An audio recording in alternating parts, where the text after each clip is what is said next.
On va enfin parler de la Blue Note. Cette fameuse note envoûtante, cette fameuse note très caractéristique du blues.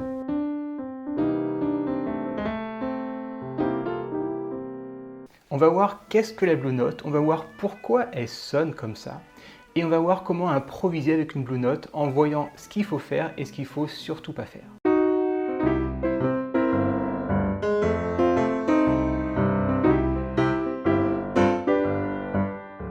Je te souhaite la bienvenue, mon piano aussi te souhaite la bienvenue. Si tu as envie d'improviser, si tu as envie de savoir plus de choses sur l'impro et te lancer, tu peux t'abonner à ma chaîne qui est dédiée à l'improvisation. Tu peux aussi bien sûr activer la notification et tu peux mettre un pouce sur cette vidéo, ça m'encourage grandement et ça permet de faire connaître ma chaîne pour que de plus en plus de pianistes puissent apprendre à improviser. Alors d'abord, c'est quoi cette Blue Note? Comment on la trouve sur notre piano? Alors on va prendre une gamme très connue, la gamme pentatonique majeure, qui est celle-là, par exemple, si j'apprends en sol, avec les 5 notes, et la Blue Note va se situer entre la deuxième et la troisième note, c'est-à-dire qu'on a 1, 2, 3, et la Blue Note sera celle-là, entre la deuxième et la troisième, on a notre Blue Note. Et donc on aura notre gamme qui va faire 6 notes et qui va être constituée de cette façon. 1, 2, la Blue Note, 3, 4, 5. Pourquoi cette Blue Note, elle sonne Blue Note? Et c'est ça qui est hyper intéressant, c'est que quand tu improvises, c'est surtout de comprendre pourquoi telle musique, pourquoi ça sonne de cette façon. Pourquoi ça va sonner blues, pourquoi ça va sonner plus un peu de jazz, un petit peu ballade, un petit peu aérien.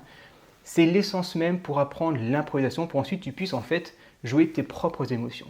Et donc cette Blue Note, on dit qu'elle fait pleurer le piano. Et ce côté qui fait pleurer, cette tension en fait, tu vois, il y a une tension, il y a une petite dissonance. C'est parce que elle va jongler entre le mineur et le majeur. Quand on joue au piano, en général, on a soit des gammes majeures, soit des gammes mineures. Mais la Blue Note, elle va en fait mélanger mineur et majeur. Elle va mettre une contradiction au centre de ta musique. Ça veut dire que si on joue par exemple avec un accord de sol, on a une pentatonique majeure de ces 5 notes. Majeure parce que la tierce est majeure. Mais la tierce mineure du sol, c'est un si bémol. Et la Blue Note, c'est un si bémol également. Ce qui veut dire que quand on va jouer un accord de sol majeur, on va à la fois jouer grâce à cette Blue Note sur du majeur, mais aussi sur du mineur. Et donc on va avoir une main gauche qui va se balader que sur du majeur et une main droite qui va se balader alternativement sur du majeur et du mineur. Et donc ce côté mineur qui va en fait s'imbriquer dans le majeur de la main gauche va créer cette dissonance.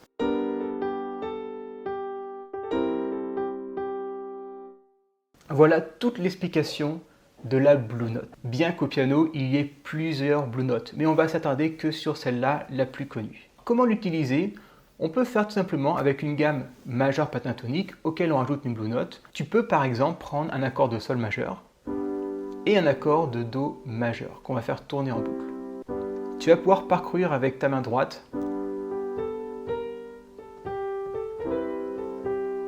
cette gamme pentatonique majeure avec la Blue Note. La chose qu'il ne faut pas faire, c'est rester trop longtemps sur cette Blue Note. C'est davantage une note de passage. C'est-à-dire que faire ce genre de phrase va sonner un peu bizarrement si elle est mal contrôlée.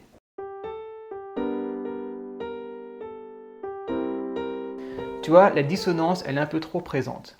Alors que si, à l'inverse, ce qu'il faut faire, c'est juste de passer sur la Blue Note, comme ça.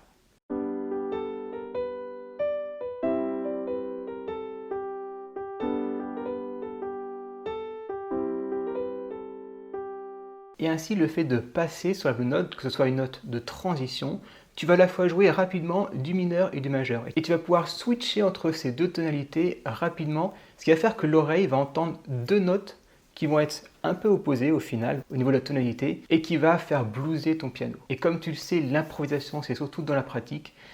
Joue ces deux accords et teste, tout simplement. Regarde ce qui sonne bien à l'oreille, enfin plutôt écoute ce qui sonne bien à l'oreille, et essaie de créer des phrases. Essaie de créer des phrases avec 2-3 notes et de les répéter. Tu peux faire quelque chose comme ça.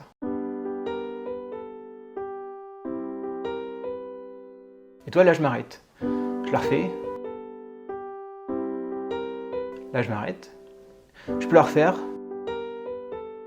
Et là, je peux rajouter une note en plus.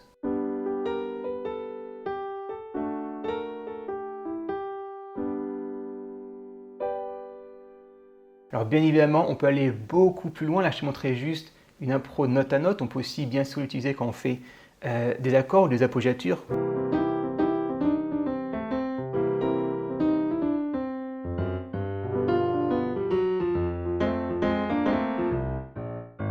Voici donc l'explication du mystère de la Blue Note et de pourquoi ces Blue Notes sonnent comme ça à notre oreille. Si tu veux aller plus loin dans l'improvisation, je t'ai fait un cours en ligne gratuit pour apprendre l'improvisation et pour faire tes premiers pas tout en douceur. Le lien, tu le trouveras, il est en description, c'est 100% gratuit. Je te mets ici une vidéo qui va beaucoup t'intéresser, c'est improviser sans fausse note. Tu verras qu'il y a des techniques pour être sûr que quoi que tu joues, ça sonne bien. Je te souhaite un bon blues avec cette Blue Note. Fais-moi sonner, fais-moi pleurer cette Blue Note et je te dis à la prochaine.